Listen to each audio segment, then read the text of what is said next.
Plus de 223 000 candidats à travers le Burkina Faso vont à l'assaut du brevet d'études du premier cycle, du certificat d'aptitude professionnelle et du brevet d'études professionnelles. L'ambiance du lancement de ces examens à Ouagadougou dès le début de ce journal. Visite officielle du président du Faso à Paris. Hier, Michel Kafando et François Hollande se sont entretenus. Au menu des échanges, la transition en cours au Burkina Faso et l'accompagnement de la France pour une fin heureuse de cette transition. Encore un cas de commercialisation de produits de qualité douteuse au Burkina Faso. Des individus qui se livraient à la contrefaçon de vinaigre ont été mis aux arrêts par la gendarmerie à Ouagadougou. Bonjour à toutes et à tous. Merci de suivre le 13h15 de la télévision du Burkina. Toutes nos excuses pour ce retard. Cela dit, les examens du BEPC, du CAP et du BEP session 2015 ont débuté ce matin sur toute l'étendue du territoire national. Cette année, ils sont plus de 223 000 candidats à prendre part à ces trois examens. Ce matin, c'est au lycée des élites et au lycée municipal de Signonguin à Ouagadougou que les autorités en charge de l'enseignement secondaire ont procédé au lancement de ces examens. Yolande Lompo. La chasse à l'examen du brevet d'études du premier cycle, du brevet d'études professionnelles et du certificat d'aptitude professionnelle est ouverte. Cette année, 223 970 candidats sont en lice pour la conquête de leur parchemin dans leurs domaines respectifs. À la suite de l'appel des candidats, l'angoisse se lit sur leur visage en attendant le début de la première épreuve. Le lycée Les Élites et le lycée municipal de Signonguin ont été choisis comme centre de lancement des examens du BPC, du CAP et du BP. Dans les salles, le ministre apporte conseils et encouragements en attendant l'ouverture des enveloppes contenant les épreuves de dictée et de rédaction commerciale. Au niveau national pour ces examens, vous avez les BPC, les CAP et les BEP. Tout candidat, donc toute option confondue, nous avons autour de 223 000 candidats, soit 213 000 pour les BPC et à peu près 10 500 pour les CAP et BEP. Et ils sont repartis dans pratiquement 1000 centres de composition, repartis donc entre pratiquement 560 jurys, ce qui exige la mobilisation de près de 36 000 acteurs pour administrer et corriger ces épreuves. Et l'enveloppe financière, elle tourne autour de 5 milliards.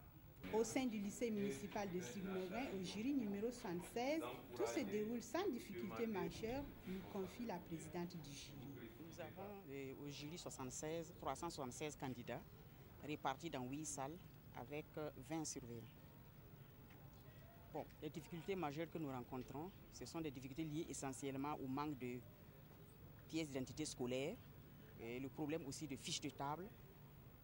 Bon, mais ce sont des problèmes qui se résolvent immédiatement puisque quand ce sont les candidats régulièrement inscrits, ils retournent juste à leur école et ils demandent à ce qu'on établisse les pièces d'identité scolaire. Nous attendons les résultats du premier tour autour du 10.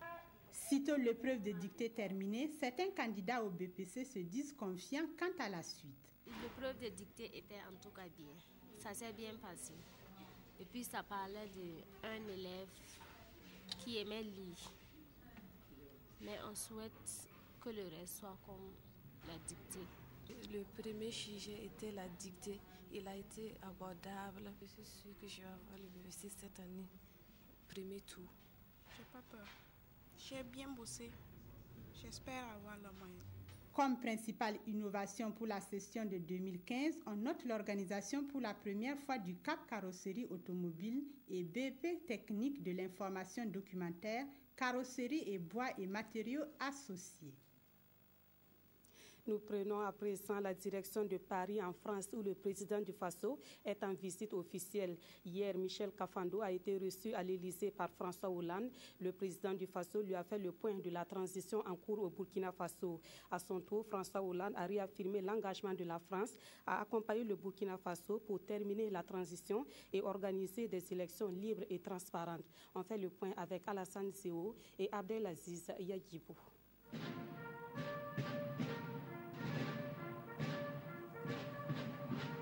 L'entrevue aura duré une quarantaine de minutes, mais suffisante pour que le président Michel Kafando fasse à son hôte le bilan de la transition en cours au Burkina. La volonté populaire des Burkinabés de réconcilier leur pays avec son histoire depuis les dates mémorables des 30 et 31 octobre a été exprimée de vive voix au président François Hollande. Nous essayons de conduire la transition avec toutes les difficultés, tous les écueils, tous les problèmes qu'on a, vers en tout cas un changement fondamental au Burkina, pour qu'à l'issue de ce vote, et à l'issue de l'institution de nouvelles institutions, nous arrivions quand même à une société beaucoup plus juste, ce qui ne l'était pas, à une société, même si elle n'est pas égalitaire, qui tienne quand même compte d'un certain nombre de personnes qui sont à l'heure actuelle déshéritées, notamment les jeunes. La particularité du changement au Burkina, c'est que cette insurrection a été faite par des jeunes et des femmes. Et nous sommes bien obligés d'en tenir compte. C'est la voix de ces milliers de jeunes, de ces femmes, que nous écoutons actuellement dans tout ce que nous faisons pour la transition. Les réformes en cours pour instaurer une gouvernance politique et administrative répondant aux aspirations du peuple ont aussi été évoquées. Déjà, nous avons déterminé le chronogramme et les élections auront lieu, comme vous le savez, le 11 octobre pour les élections présidentielles et législatives couplées et le 31 janvier pour les élections municipales. Nous avons, dans le même ordre d'idées, pour rendre ces élections importantes, surtout transparentes et très significatives, nous avons ouvert un enrôlement et près de 800 000 jeunes se sont inscrits à ce jour, ce qui va porter quand même le nombre du corps électoral à un niveau plus appréciable qu'un l'était avant. Pour le succès de la transition, le Burkina peut compter sur ce partenaire historique et stratégique qu'est la France. L'assurance a été donnée au président Kafando ici à l'Élysée. Le souhait de Paris est de voir le pays des hommes intègres devenir un bon exemple de démocratie pour nombre de pays africains. Aux élections qui doivent être transparentes et incontestables, et c'est la tâche qui est la sienne avec le gouvernement de Burkina Faso et les autorités qui ont été mises en place pour permettre la bonne fin de ce processus. Je voulais également lui dire combien nous sommes à ses côtés aussi pour que la justice puisse faire son travail en toute indépendance par rapport à des événements ou à des faits qui ont pu à un moment saisir le Burkina Faso. Je voulais également lui dire que la France mettait des moyens pour que les élections puissent se tenir. Engagement salué par le président du Faso. Michel Kafando a loué les appuis multiples et multiformes de la France à l'endroit du Burkina. La France est ravie de compter le Burkina parmi les pays qui feront entendre leur voix à la prochaine grande conférence de Paris sur les changements climatiques, indique François Hollande. Le président de la République française a traduit toute sa reconnaissance au pays auquel il rend aujourd'hui honneur pour son rôle déterminant dans le combat contre l'insécurité dans la sous-région et particulièrement au Mali. Retour au Burkina Faso pour dire qu'aujourd'hui, 2 juin 2015, la constitution burkinabé a 24 ans. Vous le savez, cette constitution a été au cœur des événements sociopolitiques ayant conduit à l'insurrection populaire au Burkina Faso. Aujourd'hui, l'une des questions qui se pose est s'il faut écrire une nouvelle constitution ou réajuster l'actuelle pour être en phase avec les aspirations du peuple. Le Conseil national de la transition a lancé la réflexion sur cette question à travers un débat organisé le samedi dernier à Bobo Dioulasso. Kadouro Menchi. Une activité citoyenne. C'est ainsi que le docteur Abdoul Karim Sango a qualifié ce débat public initié par le Conseil national de transition sur le devenir de la constitution burkinabé. Un débat mené avec l'appui du professeur Salifou Sangari. Les deux conférenciers vont passer au peigne fin l'histoire constitutionnelle du Burkina avant de s'appesantir sur la 4e constitution, celle du 11 juin 1991, objet de la présente rencontre. Notre constitution a donné trop de pouvoir aux chefs de l'État au détriment des populations. Du point de vue même symbolique, cette insurrection serait inachevée si nous devrions continuer avec la constitution de la 4e République. Les meilleures constitutions, vous les écrivez avec des organes neutres. Or, la transition nous offre cette possibilité. Faut-il réajuster l'ancienne constitution et la maintenir? Ou faut-il instaurer une nouvelle constitution? Voilà la préoccupation autour de laquelle de nombreuses opinions sont appelées à s'exprimer. Pour être sincère avec moi-même, on doit changer carrément la constitution. Il y a des problèmes vraiment actuels, tels que le problème de délestage et le problème du LMD. Si la transition pouvait plus s'apaisantir sur ces points-là et laisser cette question au nouveau gouvernement.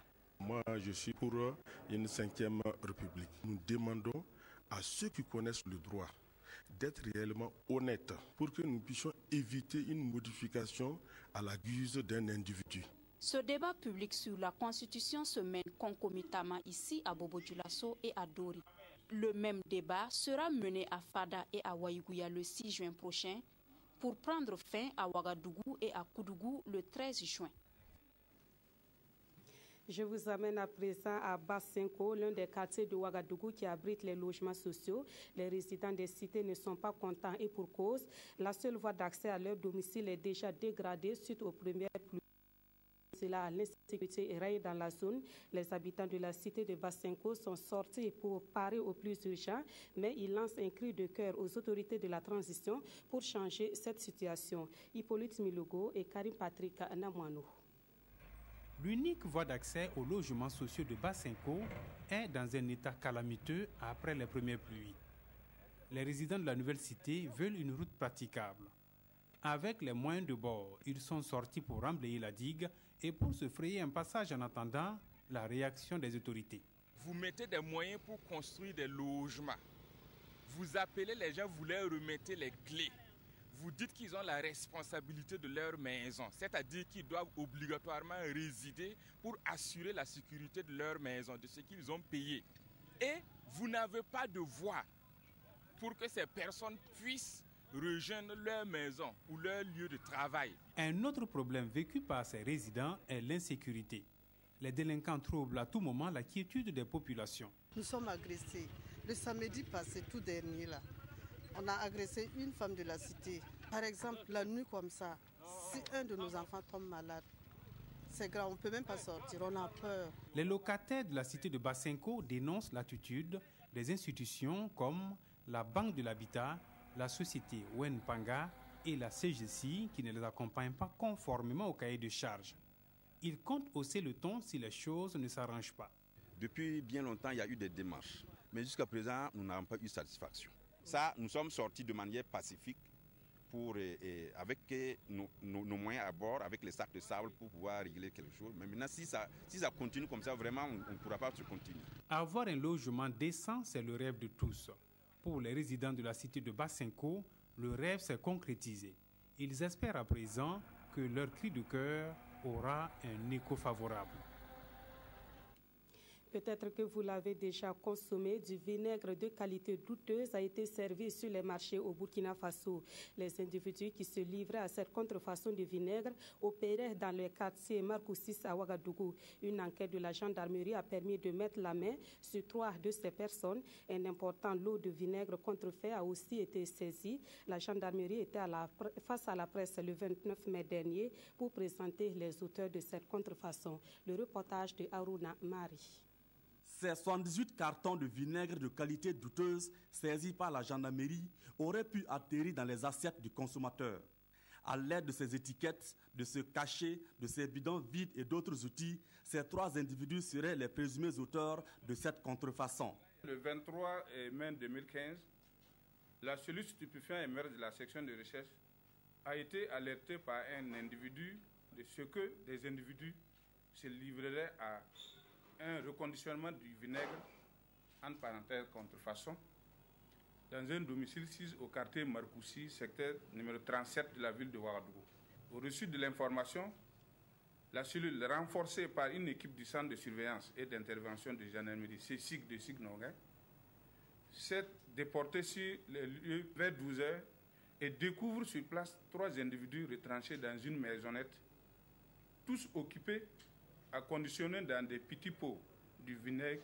Ces 3 individus ont été interpellés et conduits à la sous-unité.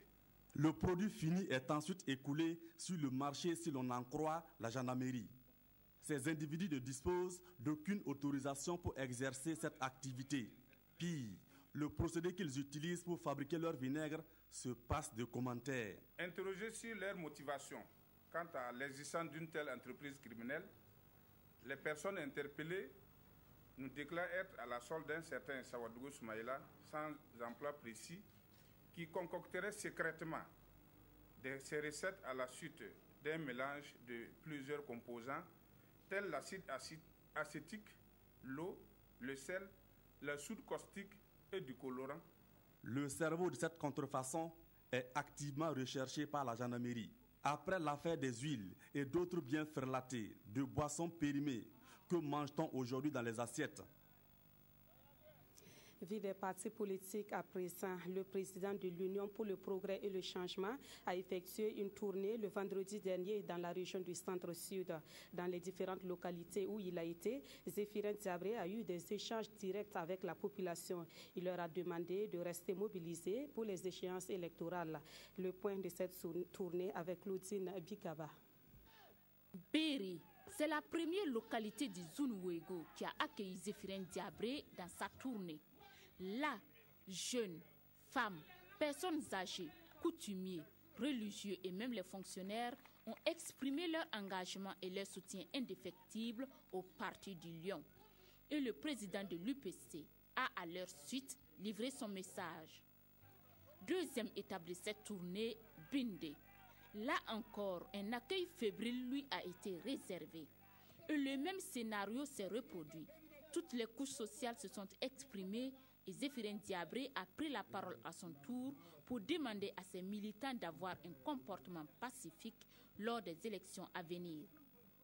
Bon, nous sommes très heureux de voir le président ici ce soir. Bon, nous sommes avec lui. Bon, depuis la création de son parti, nous sommes avec lui et nous resterons toujours avec lui. Nous sommes satisfaits de la mobilisation. Nous sommes un parti de changement, mais ce n'est pas un parti de tous les changements. C'est le bon changement. L'ambiance était conviviale et festive à cette première journée de la tournée. Et les populations ont usé de tous les moyens pour marquer leur adhésion au parti et leur soutien au président du parti, mais aussi leur désir de le voir remporter les élections à venir et surtout celles du 11 octobre prochain.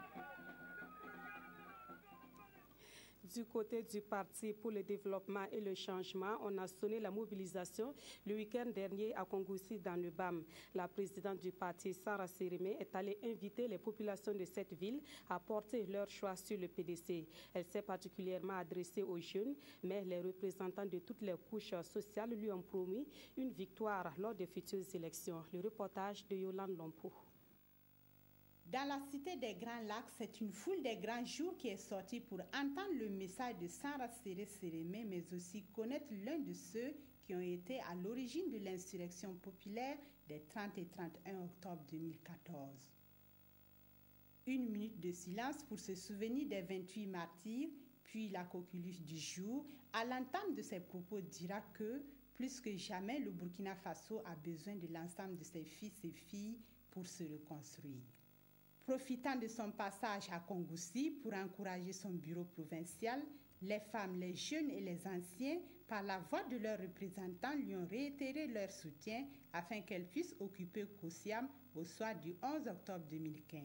Nous sommes très satisfaits, très émus de l'accueil qui nous a été réservé depuis les communes rurales. La mobilisation massive des femmes qui montrent leur engagement à soutenir une femme qui ose se battre pour aller à la présidentielle, la mobilisation massive des jeunes qui comprennent que leur avenir est avec leur maman et la mobilisation des hommes qui comprennent qu'une femme ou un homme à compétences égales, on a la chance de pouvoir apporter le bien-être au Burkina Faso. Après les 27 années du régime Compaoré, une nouvelle expertise se doit d'être apportée selon la présidente du PDC et la jeunesse devra prendre sa destinée en main pour une démocratie participative. Assurer la victoire à Roch-Marc-Christian Kaboré au soir du 11 octobre prochain, c'est l'objectif que des jeunes de la province du Zondoma se sont fixés. Pour cela, ils ont organisé une marche avant de tenir une assemblée générale le jeudi dernier à Goursi. Assemblée générale au cours de laquelle ces jeunes ont réaffirmé leur engagement aux côtés du mouvement du peuple pour le progrès. Le reportage de Tanga Robert Kafando. Dans une ambiance de musique et de slogans, ils ont arpenté les artères de la ville de Goursi avant de se retrouver ici en assemblée générale. Une assemblée au cours de laquelle les jeunes du Zondoma ont réaffirmé leur soutien au mouvement pour le peuple et le progrès. Nous sommes engagés, déterminés. Nous savons que si c'est la victoire là, peut-être d'autres personnes vont chercher ça ailleurs, mais au Zondoma ici, la victoire du MPP est assurée.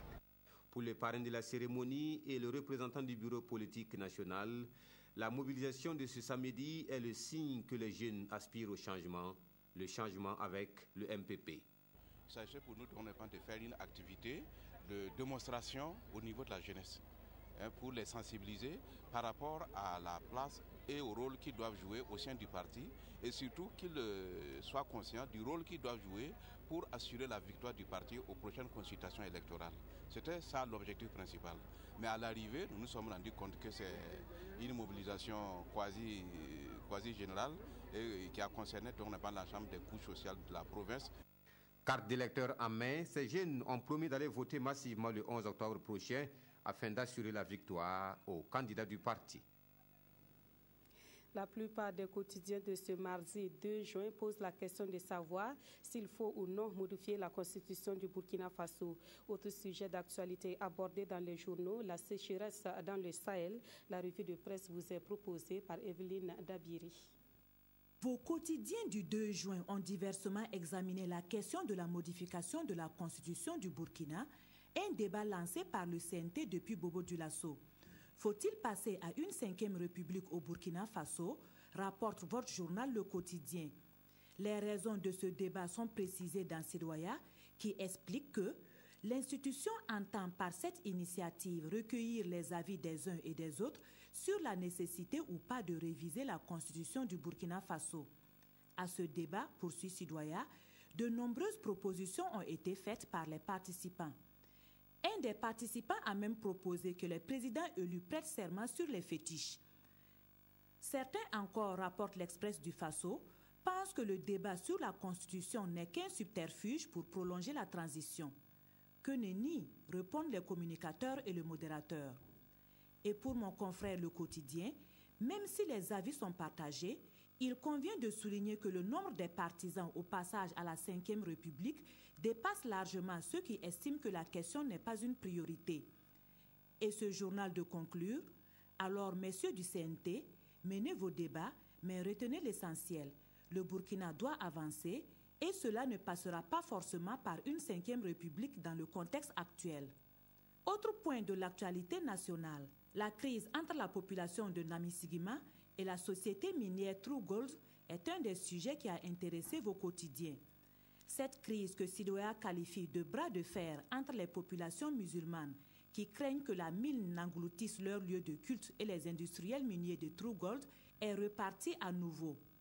Et par rapport à cette crise, le pays informe que c'est par un communiqué émanant du service d'information du gouvernement que le gouvernement appelle les populations de Namisigima au calme et invite tous les leaders religieux, les chefs coutumiers et les populations à privilégier le dialogue comme solution de sortie de crise.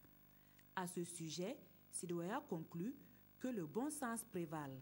Toujours en page nationale, vos quotidiens du jour font cas de la pénurie d'eau qui divise des familles à Ouagadougou selon notre temps. Ce quotidien écrit « Par ces temps de fournaise, l'eau est devenue une denrée rare à Ouagadougou et dans de nombreuses familles. » Et mon confrère poursuit « Mais lorsqu'on est contraint de faire la queue à la borne fontaine, il n'est pas rare que des disputes surviennent et qui vont jusqu'à des empoignades. » Autre lieu, autre conséquence plus tragique due au manque d'eau. Une personne morte de soif, des centaines de bœufs décimés au Sahel par suite de sécheresse et d'une double panne de forage Christine, informe le journal Le Quotidien. Et face à ce drame, des autorités aux abonnés absents, selon mon confrère qui rapporte les propos des éleveurs. C'est la fin de ce journal. Merci de l'avoir suivi. Très bon après-midi à toutes et à tous et à demain.